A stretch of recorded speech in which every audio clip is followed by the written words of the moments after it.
Welcome to the Passive House podcast, brought to you by Passive House Accelerator, a catalyst for zero carbon building. For news, inspiration, and connections from all flavours of Passive House, check out passivehouseaccelerator.com.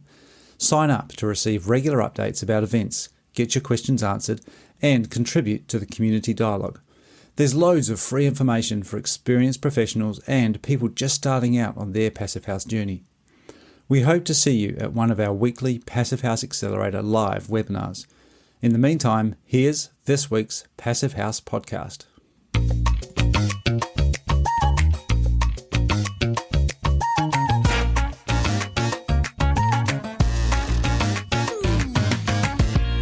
Welcome back to the Passive House podcast. I'm Matthew Cutler-Welsh, coming to you from Auckland, New Zealand. And I'm Zack Semke, coming to you from Seattle, Washington. How's it going, Zach? I'm doing well. How about you? Pretty good. Enjoying autumn, fall. Right. Longer nights, cooler days. Change of seasons always. I do quite enjoy aspects of that. And I think by the time this comes out, we'll be pretty close to the South Pacific Passive House Conference. I'll be heading over to Sydney and very much looking forward to that. Of course, getting back together again with a bunch of people who haven't had the chance to do that, but I think there's going to be some really good content in that little gathering, a little bit, but growing. I suspect it's going to be a pretty reasonable size this year after people not having had the chance to get together for a while. And I always think it's great in Australia as well as New Zealand when people get together to talk about Passive House. It's always very interesting because they're kind of thinking about things like how to expand Passive House, but also how to make it apply in warmer climates and thinking about moisture, humidity, and overheating, those sorts of things. Yeah, I'm looking forward to that too. I'm going to patch in on, I think it'll be Saturday morning, Sydney time. Yes, you are. International guest speaker. Yeah, exactly. I'm looking forward to that. And there's a little flurry of Passive House conferences then, because Passive House Northwest is having what they're calling a mini conference that's focused on embodied carbon on that Friday. So this is the first weekend of May.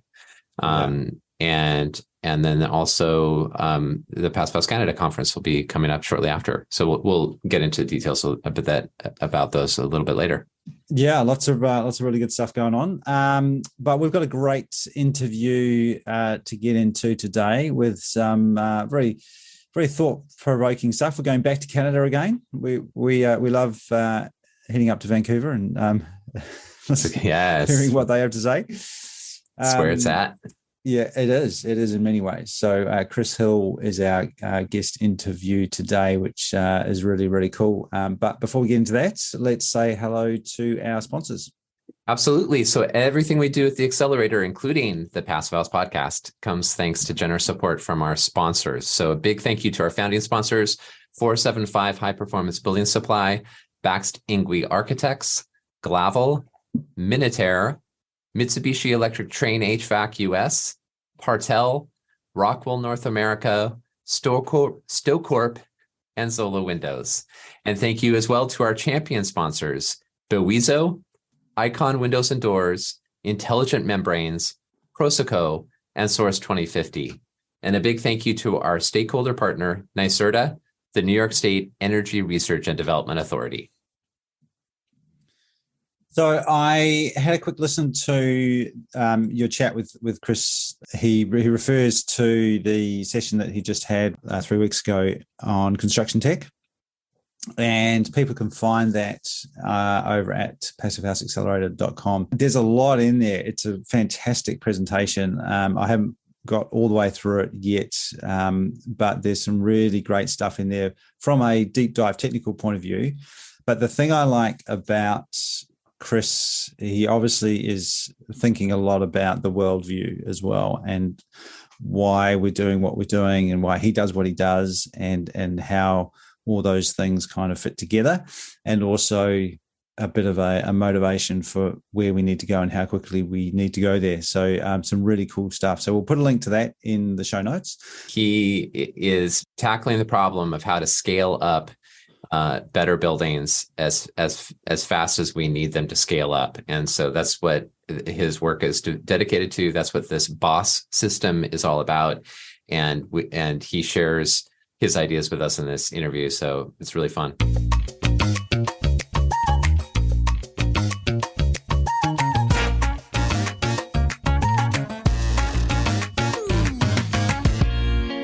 I am very happy to have Chris Hill here. He's president of BCollective in Vancouver, BC. He's also a board member of Passive House Canada. Chris, thanks for joining us on the Passive House podcast.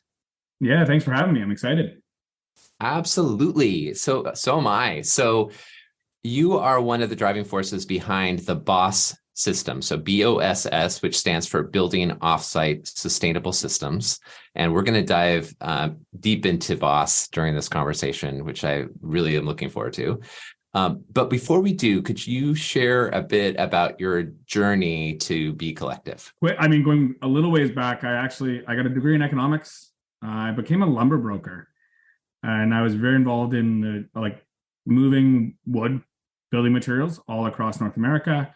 And also got some international experience. So we were sending wood to Europe, receiving wood from Europe, and also to China at the time, and then exploring Chile and all sorts of species. So wow, had a really solid mentor in that space.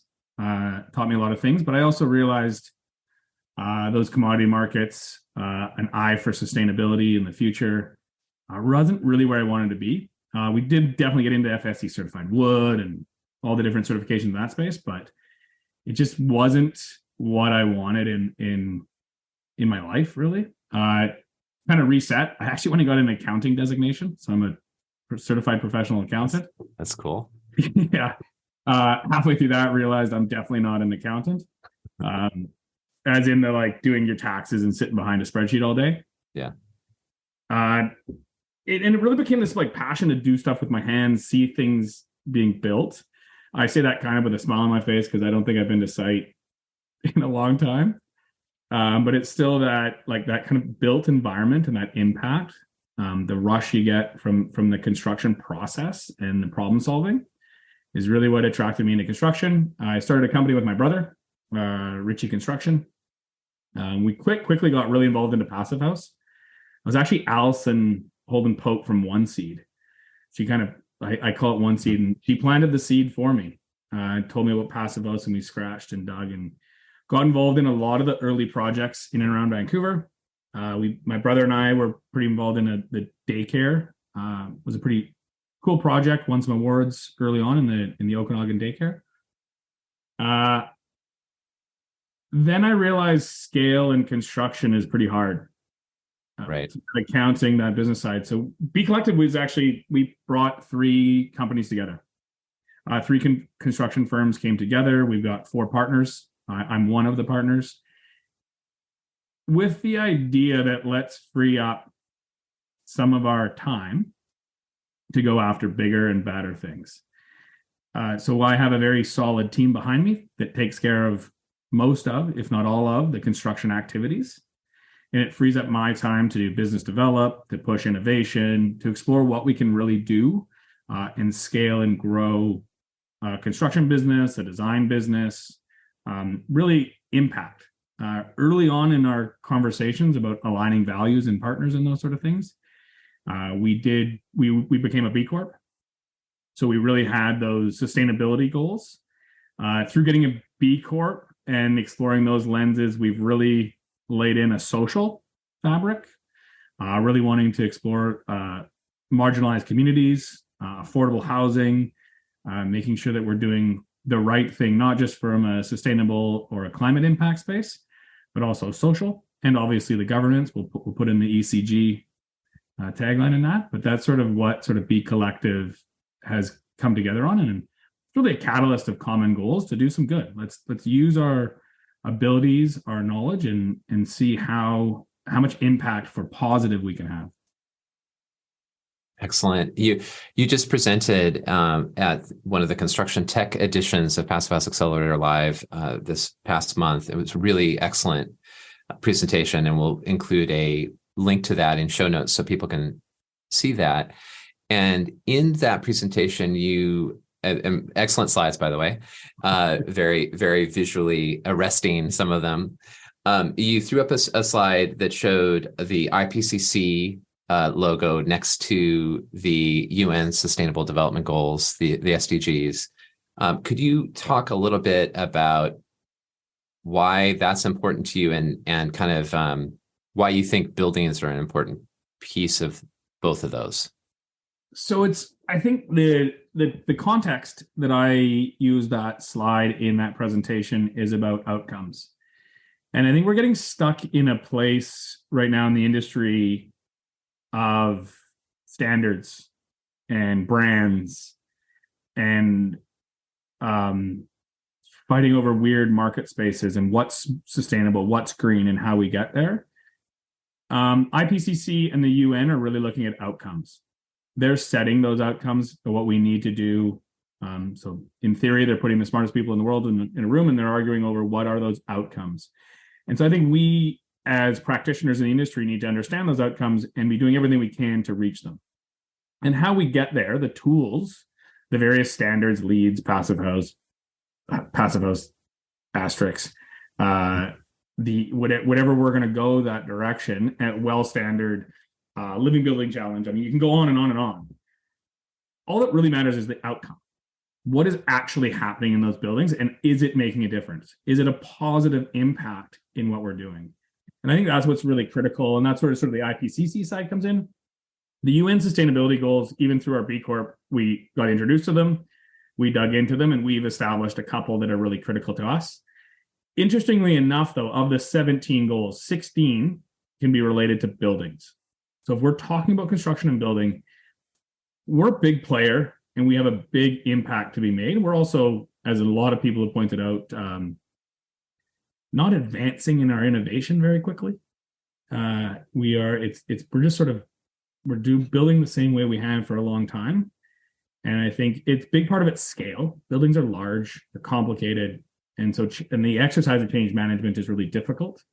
But I also see that as a huge opportunity. So I think that's those two juxtapositions that we're really playing on. The one UN goal that I've been challenged on this that isn't related to buildings is life underwater. But people are like, well, why can't we build buildings underwater? I'm like, all right, okay, fine. 17 to 17. But typically the line is 16 to 17 are directly related to the built environment. I think that there's both kind of this outcomes-based approach, as well as in recognition that scale is vital, as well, that we need to create buildings that make a difference, retrofit buildings so that in a way that makes a difference, and do that at scale. And so I think this drives directly to the BOSS project and what it's all about. So could you describe what is BOSS? I can.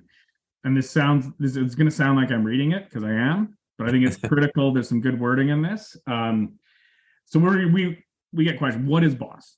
BOSS is an initiative that aims to promote sustainable bio-based closed panel construction in the building industry.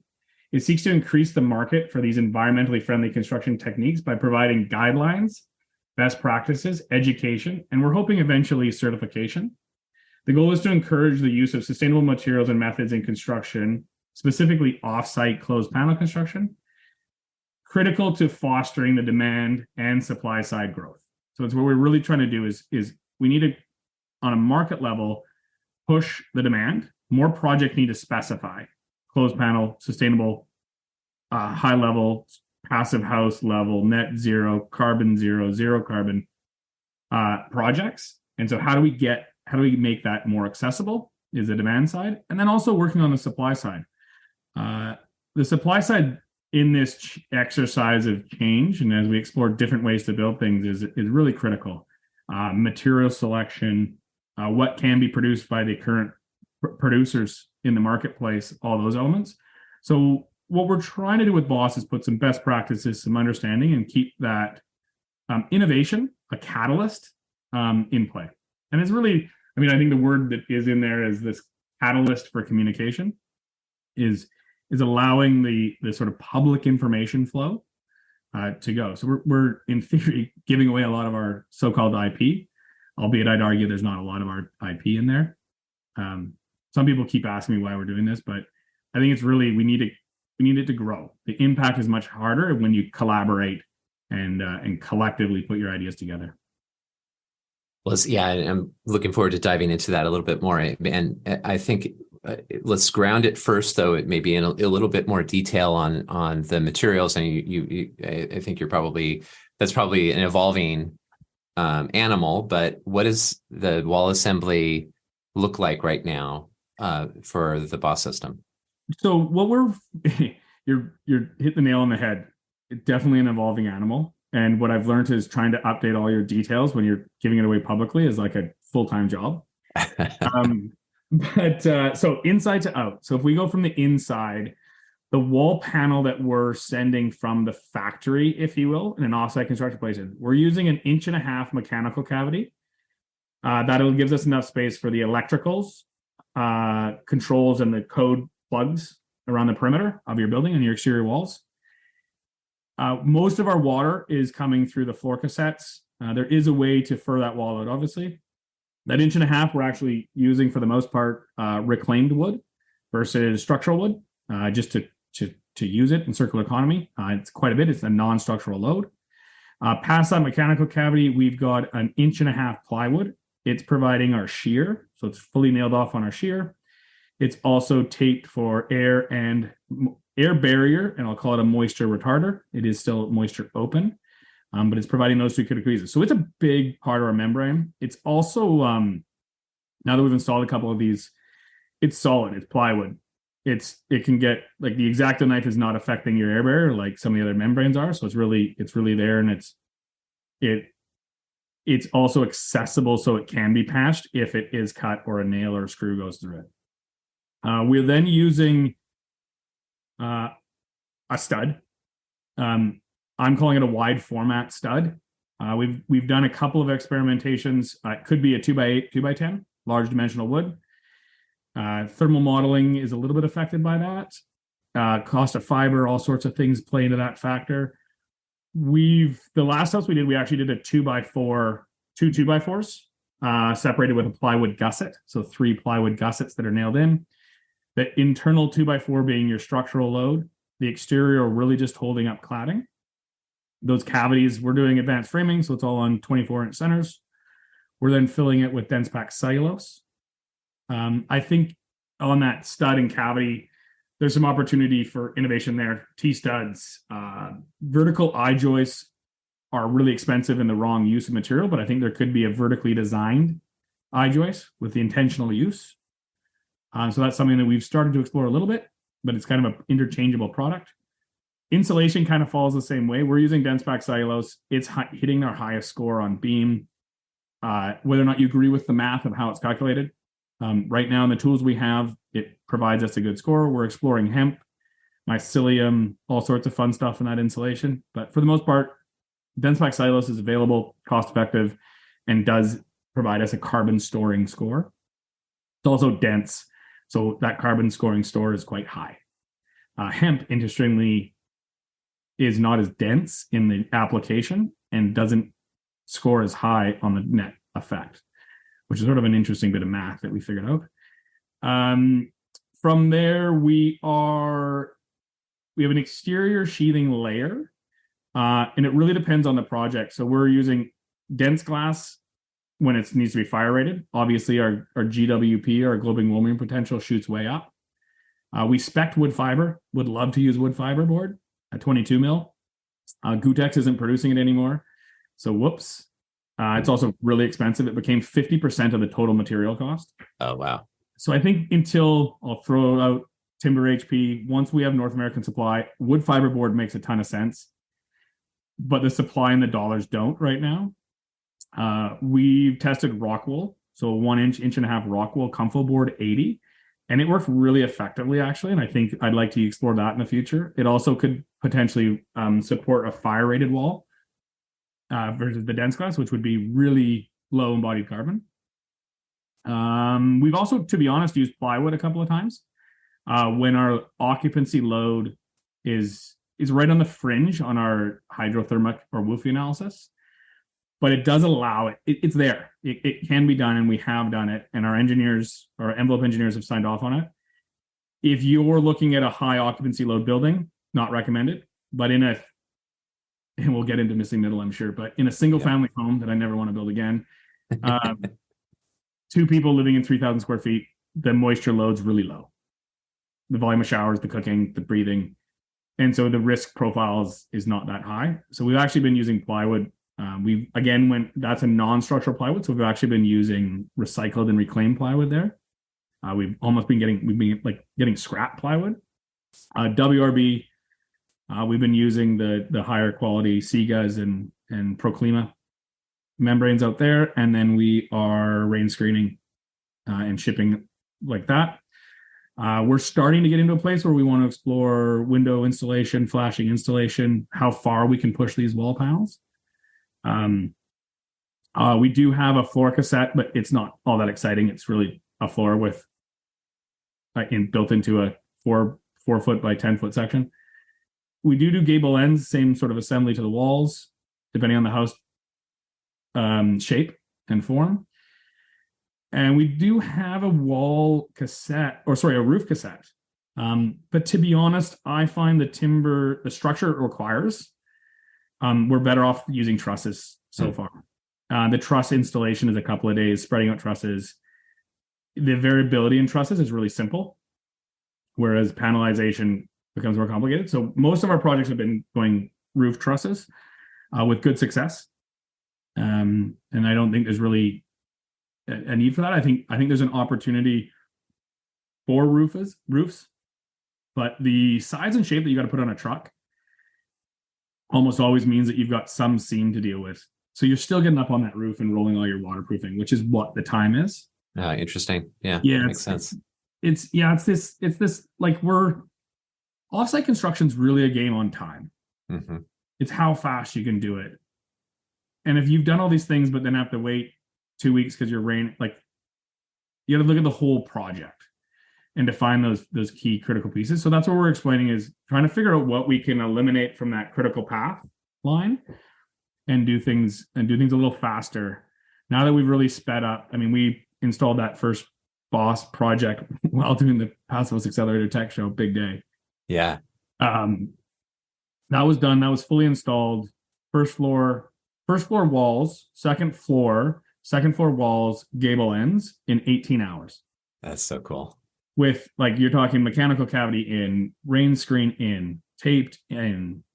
We're as a group, our project manager is scratching his head. He's like, normally I have 6 months to figure out my mechanicals in these other areas, but it's condensing these things that we've just got to sort of get our head around as an organization to keep that momentum and speed up. Sure. And it just for listeners, when you presented on Passive Accelerator Live, you were right. That project was being installed as you were speaking. They were flying in the panels. You also had a camera crew in your space. Actually, you were doing clearly some storytelling about the work. So you've got a lot. You definitely have a lot on your plate. A lot of balls in the air.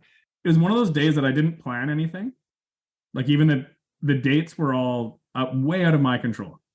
All sort of 3 things came together all at the same day, and I'm like, let's just wake up and make this happen. And the sun, it was a beautiful, beautiful day. And so, I'm looking forward to sharing this because it is a promotional video through Zebx actually that was being filmed. Part of the Clean BC Fund that sort of catalyzed us into the BOSS project. They showed up on site, and man, they have such good drone footage, and they have such good footage that's coming. I'm really, really excited. You couldn't have asked for a better day. That crystal clear air, snow-capped mountains, zooming around Vancouver, around the crane and panels flying with ocean views and everything. It was even the camera crews were pretty blown away with what we, by random fluke, a little bit of karma on our side maybe. Right. It worked out. I'm looking forward to seeing that. And Zebx is the Zero Energy Building Exchange, and so I'll throw in a link to them and an interview we did with them a little while ago. That's great. Perfect. So, I mean, as you were describing the materials and the assembly, I think that you were speaking a language that's, very familiar to passive house folks, passive house designers and builders. And also you alluded to the beam tool and the analysis, showing potentially carbon storage in the assembly, certainly a low embodied carbon. So on the operational carbon side, and I also, another little preamble is you talked about the need to be outcomes focused and maybe less standards focused. So with that kind of caveat, will they be passive house projects? Are they, what is the energy performance and operational carbon looking like for the work that you're doing? Right now it's all passive house. So PHI, and so it's going through the PHP modeling.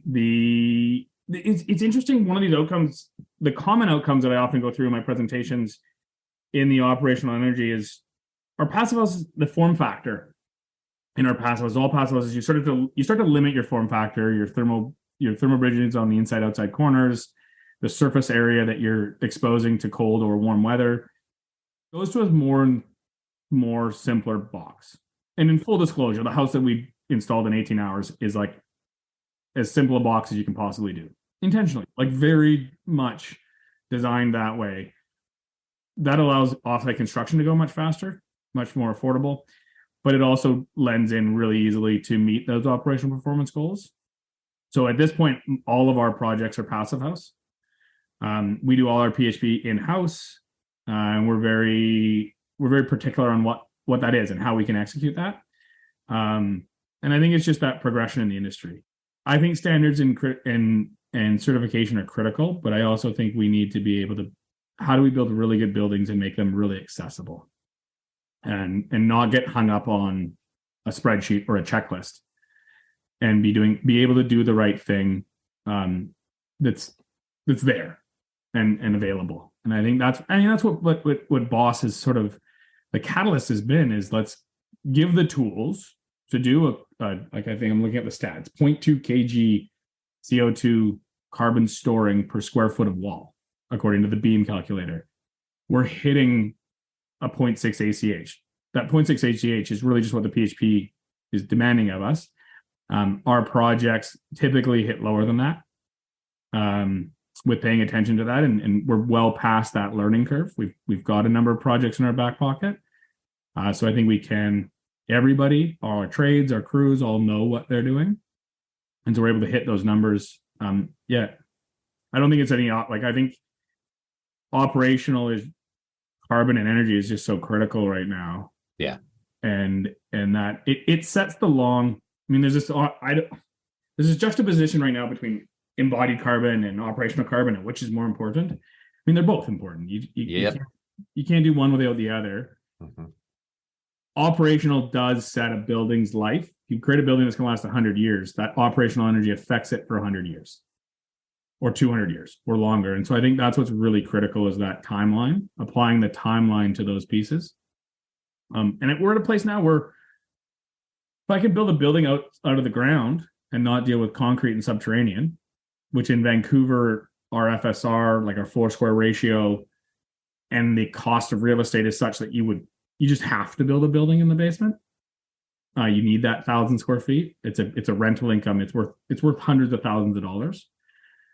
But if we're outside of the building, we're on a carbon storing building from an embodied perspective, and we're getting our operational energy really low, like passive house level with a couple of solar panels on top. We are talking true carbon zero. It's knocking on the door. Yeah. And I think there's a lot of innovation coming quickly. The interest, the large investment dollars are all there. The material science that's coming out these days, it's not far off. Well, and so it's no surprise then that you have camera crews in your office and you're doing all these presentations and podcast interviews there's a lot of excitement about this. So let's then move to the scale question. And you alluded to this, the IP piece, the intellectual property piece, and having this basically be open book, open source for folks. So could we dive into that a little bit more, and why you see that is important? The horse race analogy is a good one. I forget where it came up from.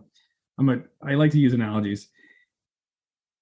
Like as a builder, developer, or a client, or an architect, that early concept, like one of the things that you're designing a building, you define your program very early on. How thick are the walls? Because your architect's got to draw it. And that how thick your walls question is really complicated. And it forces you to choose your direction before you really can. And so the horse race analogy is about really in offsite construction. And if we loaded up a bunch of IP on this, that's one horse in the race.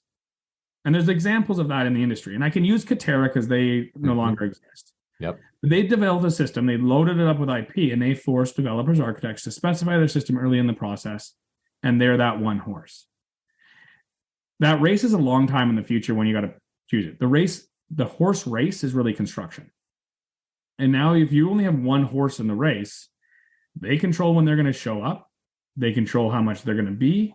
They're going to control how much they eat before they get there. And they may not even be available to show up because they've gone bankrupt. And that's the problem. For instance. Katerra. Right. And I think you could point to, and I'm not going to be the one publicly to, but it's not hard to point those other individuals in this industry right now. Mm-hmm. That is an exercise in risk management. And that's high risk for the developer, client, and architect to specify that product. The concept with BOSS, and then the fact that it's just a concept, it's an initiative. It's nothing owned. It's really just some common data. But what if we allowed that architect, designer, builder to specify a product, a wall system early on that can be produced by many? And that many is the industry, all the closed panel producers. If they had enough details, a sophisticated developer that has a pre-loading warehouse could put in a simple wall panel line. A framer could get a tent together and frame it near the site. There's a lot of ways that it can be built off site. It doesn't have to be a fancy robot. That puts multiple horses in the race, which it does. I mean, part of that's a competitive bid process, but I don't even think it needs to go to competitive bid. It just means that there are plan A, B, C, and D for that said product spec. And I think in that wall and enclosed panel in offsite construction, that's really critical. Because if we don't have that, you're limiting the number of projects that actually spec it. And that's what I think that's the really key piece. And whether that's open source, IP, where it falls into place, but it's giving the ability to specify a wall system that you're confident can be produced by a number of producers, or the supply of it is enough to do that. It's an interesting, in one of my slides, and I'm pretty sure I had it on Pezzo the other day, is I talked about like BC's, we're fortunate. We've got a policy that's in place. We've got a whole bunch of things that are moving our industry forward. And we have 4 or 5 closed panel producers. So that's pretty exciting. Some of them are not much more than somebody guy's garage, like a framing table with a roof. Some of them are sophisticated. We've got robots that are doing all the sheeting nailing and all the cutting. Those elements are there. We have Vienna House. That is it. They're using a closed panel system.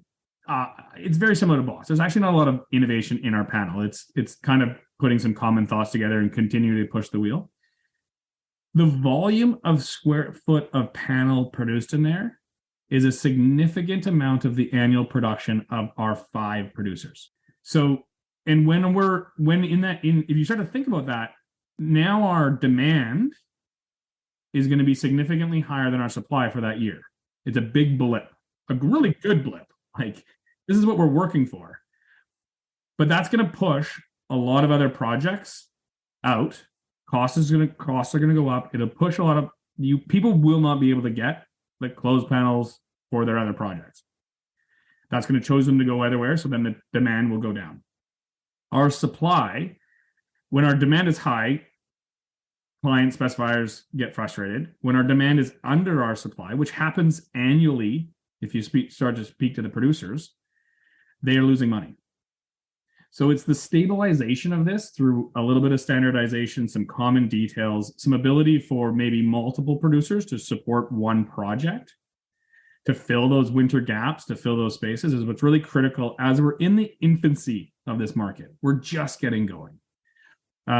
That demand curve will wiggle its way up in time. It will double, it will triple. We'll go from 1 million or 600, I think I say in my presentation, 600 to 1 million square feet of panel produced in BC, which it's in that number somewhere. I've verified it a couple of times since.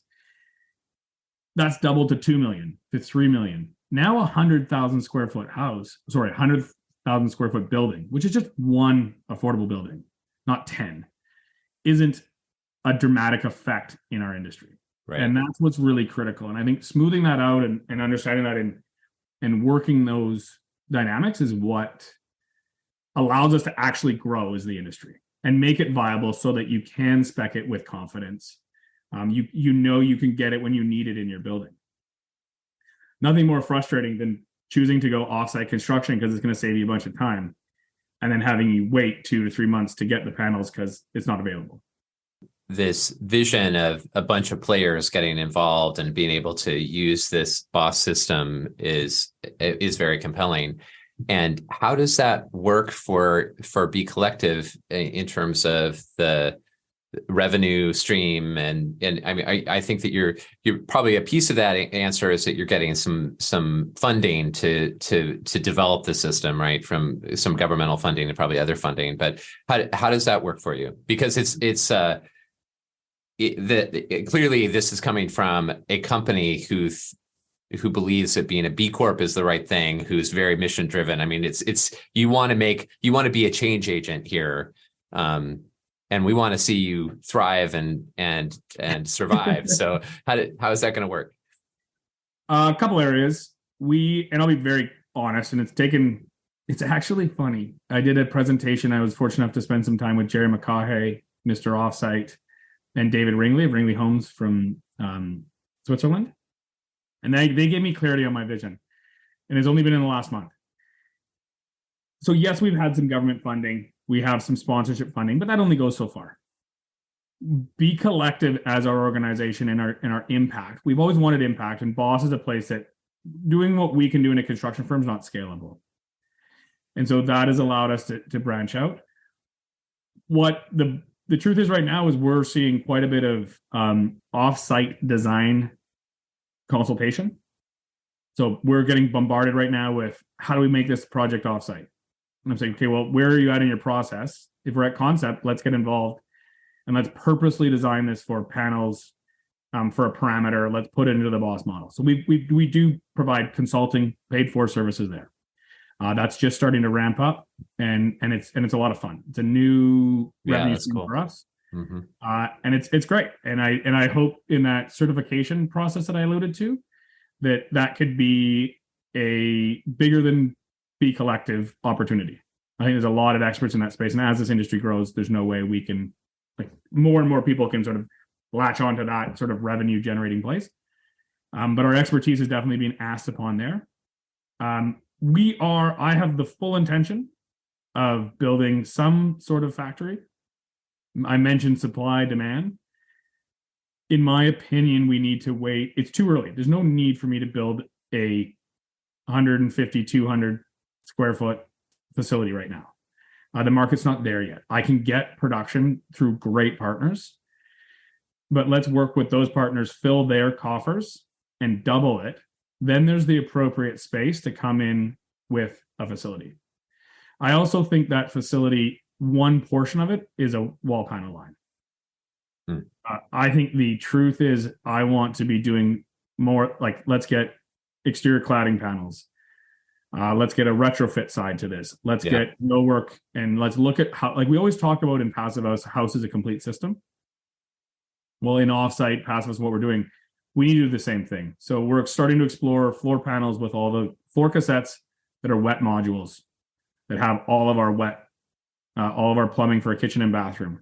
And can we apply that from an ADU, single family house, duplex, multiplex, all the way up to a MERB? How far can we componentize this and sort of play within a hybrid between volumetric modular and panelization? And that's really what that factory does. So that's what we're setting up to do. We also build a lot, like we do concept to completion projects. And so this does help fill our coffers of the projects we do locally quickly to the point where we have too many, which is a nice problem to have. And we have lots of partners and support that we like referral based things that we offload to. But we're fairly selective now on the projects that we do. We're really working on in Vancouver, we're fortunate. There's a duplex that makes a lot of sense. And they're working on some new zoning. I hope to come out on the multiplex that we're focused on. So we're developing a very specific product for that. So kind of removing the custom side of our business and delivering a product, exploring that with developers, architects, designers of how we can deploy a very common product in this very tight market space quickly. That's different than like Boss is really like kind of overarching and flexible and lots of different building types, where this is really diving granular into a product. Like, I mean, it's kind of funny. Like if you ask a consumer to build their own iPhone and it's going to do all these things, it's going to have cameras and phones and internet. And like, I mean, it would just be you'd never get a product out of it. And so we in construction, we've never really productized really well. Yeah. And I don't really know what that means yet, in all honesty. But I think it's going to be critical. And I think the timing is starting to become clear in our particular market. I can productize something that's passive house, carbon storing, like it checks all these climate boxes with multifamily zoning coming in play. It checks some social pieces to it. It's sort of starting to get really exciting. And so I think that's what we're pushing to pretty quickly with a various number of partners. I mean, the truth in construction, I use partners a lot in my talks, but it really is. I mean, we don't do this alone.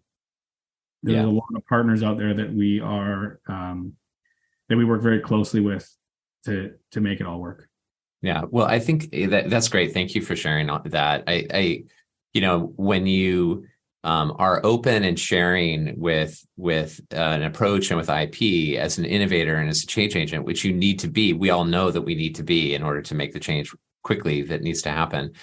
I think it just sets you up on a road of continuing to innovate, right? I think that's how you can thrive in that space, because you are kind of on that leading edge. And so as long as you can be creative in figuring out what's next and what the previous innovation, what opportunities that opens up for you, then there's I think a really exciting path.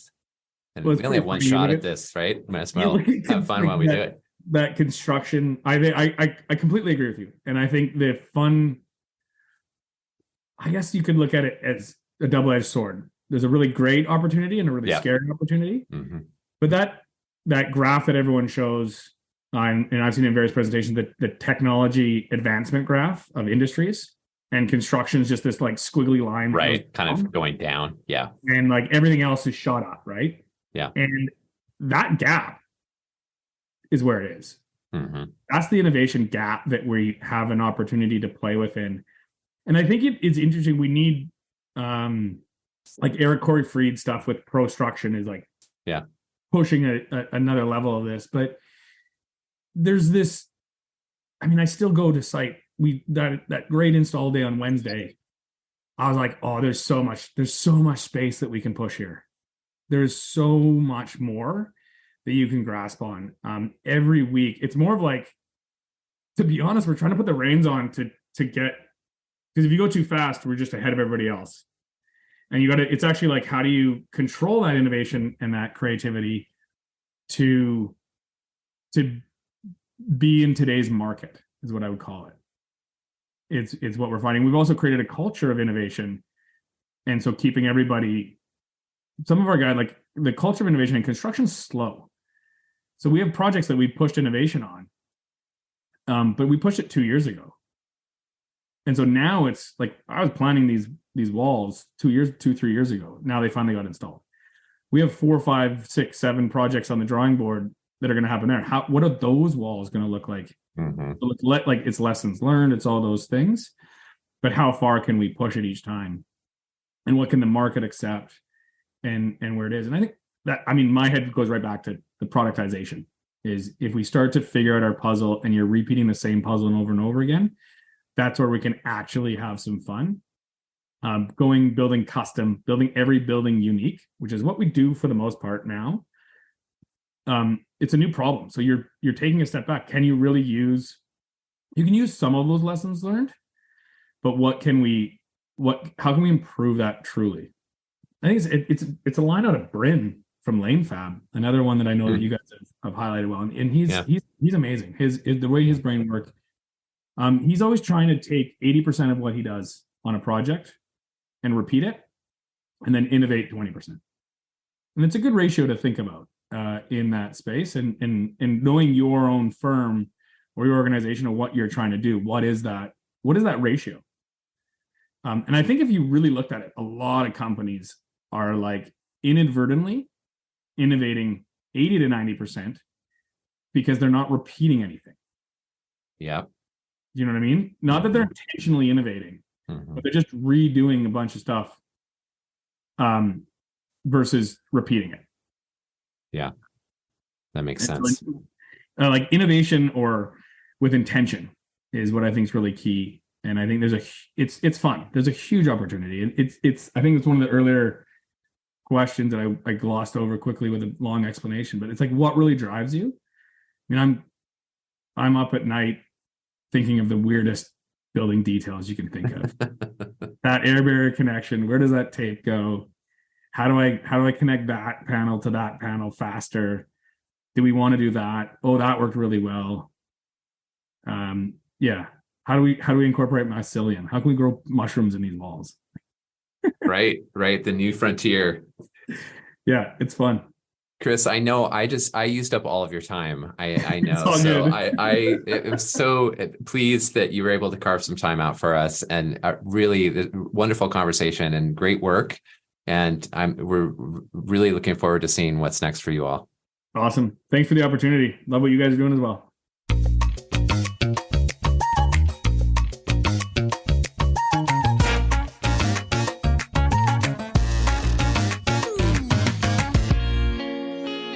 And that was Chris Hill of BCollective. Great interview. Thank you, Zach. As I said at the top, bit of a deep dive into some recent projects, and of course, referring back to his great session on construction tech, which I highly recommend people going checking that out, because there's some really good slides and some great visuals as part of that presentation.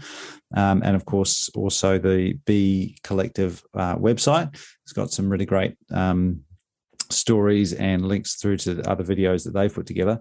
So definitely check those out.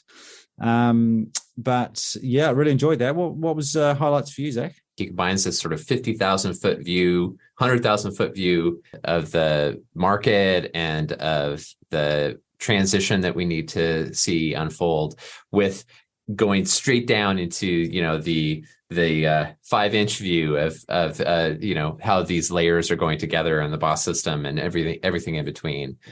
So as a 50,000 foot view person, I really appreciate that somebody who is making that connection in those ways for me. So it was, really, really cool. I think he's got the benefit of that practical experience that he's had on the tools, but also from an accountant, is able to balance what works in the real world and also thinking about ideals. I sometimes am guilty of just thinking like prefab is going to be the solution to everything, and why doesn't everyone just panelize everything? I thought it was really interesting him describing that that makes sense when the whole critical timeline is addressed.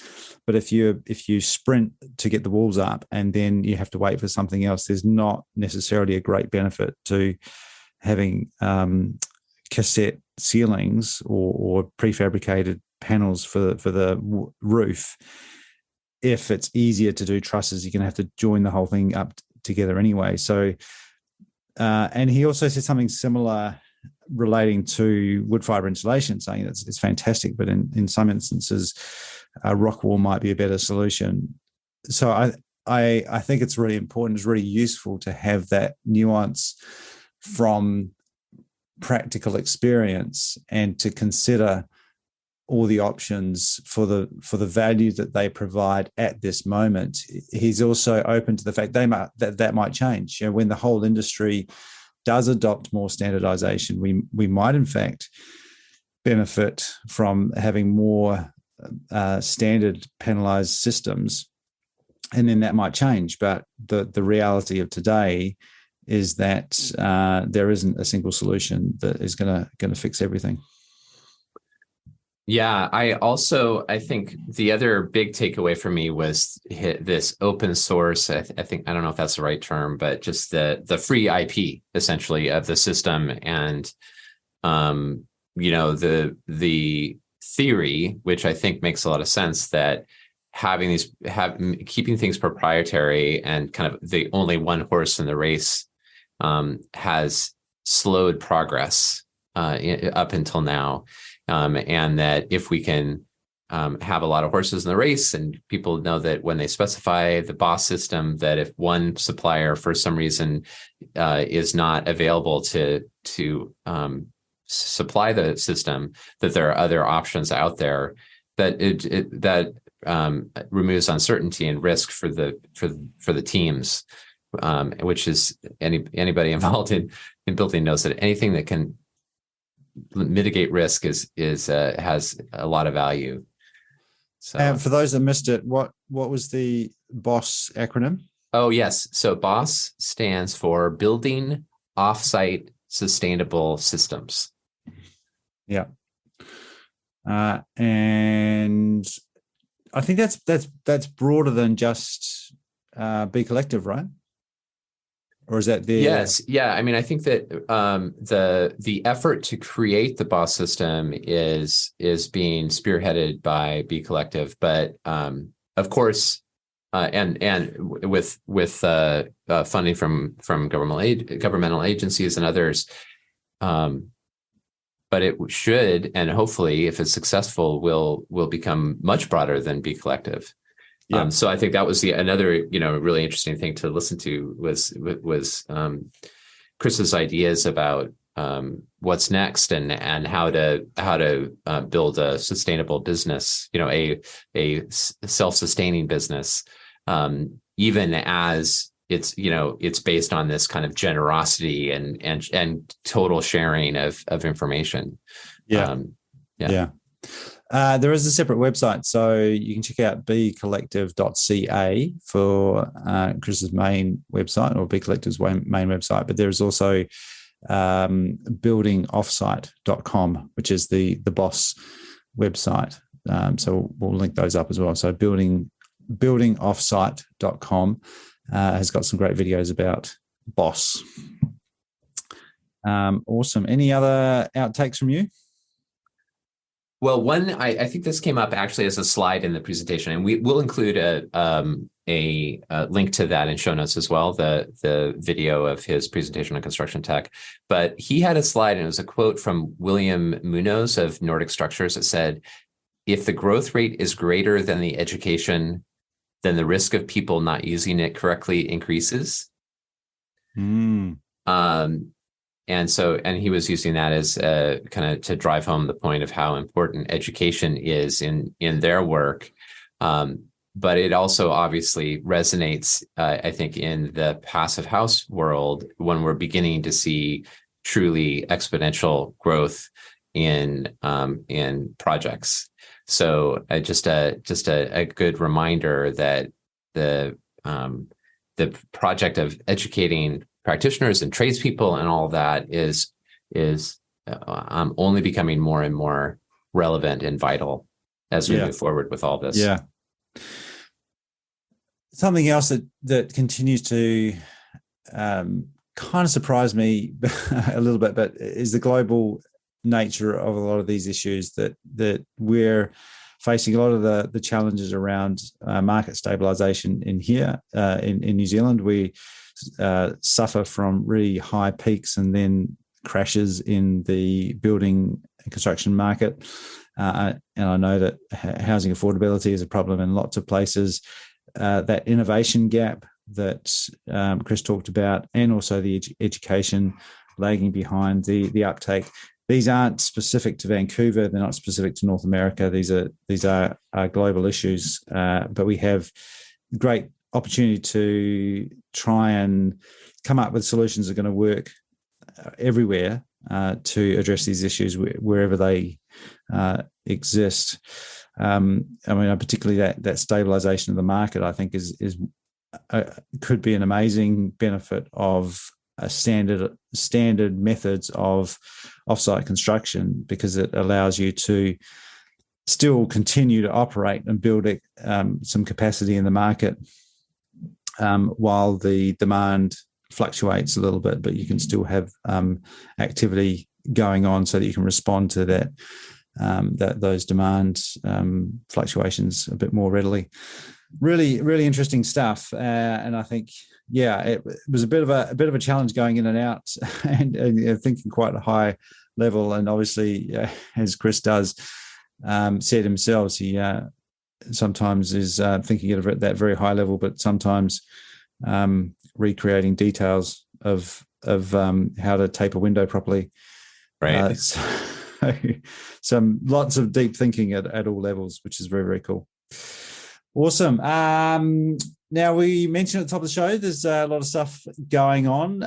So a quick recap of those events. What have we got coming up? Yeah, absolutely. And I should say also that our accelerator partner of the week is Barless Wedlick. So a big thank you to Barless Wedlick for supporting us and the programming we're doing this week. On the accelerator, we have on Wednesday, we have our project showcase edition of the show this week.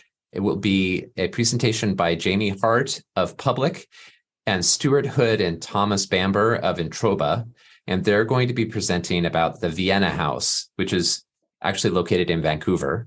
And there's a Vancouver house that's located in Vienna. So this Vienna House is underway, and the subtitle is Designing for Connectedness and Climate Resilience. So please join us for that.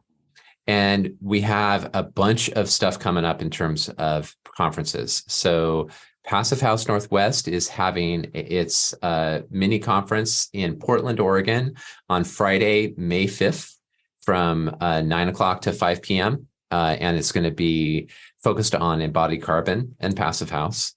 The South Pacific Passive House Conference is called Thrive this year. Maybe it's been called Thrive before. Anyway, it's called Thrive. That's the theme. It's nice. Yep. It's a great theme. It's on May 5th and 6th, and you will be there in person. I'm gonna pipe in online from Portland, probably, actually. Nice. And great slate of speakers. Really excited for that. And then the Passive House Conference, Passive House Canada Conference, is happening May 8th through 10th in Hamilton, Ontario. And as listeners may know, Ontario is experiencing a boom of Passive House, so there's a lot of cool stuff locally to explore there, as well as across Canada. So we know that Mary James, the Director of Publications at the Accelerator, and Michael Ingwe will both be at the conference conducting podcast interviews and taking it in, and I'm really looking forward to experiencing that, at least vicariously. Yeah. Don't forget, proposals for abstracts are open for FierceCon 2023 up until May 26th. So if you're thinking about being part of that in Houston in early November, then you might want to start thinking about that soon. And I guess that's a good also reminder for other local Passive House conferences later in the year. Keep checking the calendars and seeing when those abstract dates come up, because they you don't want to miss the boat on those. They tend to be 6 or more months ahead of time. So check out your local calendars. Indeed. There's one more thing I want to share with listeners, and that is that we are launching our second YouTube channel. So our Passive House Accelerator YouTube channel has nearly 3,000 subscribers and lots and lots of videos. It's like a library of mainly presentations that from our live programs. Our new YouTube channel is called Reimagine Buildings, and it's going to launch this Friday, the day before Earth Day. And it will focus on storytelling and videos that are produced by our new video producer, Alex Witek. So these are going to be more beautifully shot stories of Passive House interiors, of different Passive House stories, of Passive House explainers. So there won't be Zoom calls. There will be like finished, polished video pieces. So we're hoping that folks will check that out and subscribe, and that we'll be able to spread the word more broadly via this new channel. Awesome. Looking forward to it. Very good. All right. Well, that does it for this week. Thank you, Zach. We'll be back again next week on the Passive House Podcast.